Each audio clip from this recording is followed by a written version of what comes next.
Ang mga anak na bastos sa kanilang mga magulang ay isang parusa para sa isang magulang. Yung pagsagot-sagot mo ng pabalang kapag kinakausap ka, yung pagsigaw-sigaw mo kapag tinatawag ka ng magulang mo. Alam mo, masakit yun para sa kanila.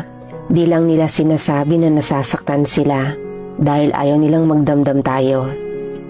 Yung mga magulang natin, kung meron ka pa, hanggat maaari, huwag mong iparamdam sa kanila yung sakit kasi yan ang unti-unting nagpapahina sa kanila. Kailan mo pa ba sila itatrato ng ayos kapag wala na sila? Yung iba sa atin ganito ang sistema. Nung nandyan pa, hindi mo pinapahalagahan. Tapos nung nawala na, saka mo ngayon hinahanap kung kailan huli na, kung kailan sila ay wala na. Kaya kung may magulang ka pa, hindi pa naman huli ang lahat eh. May oras ka pa para sabihin sa kanila na mahal mo sila.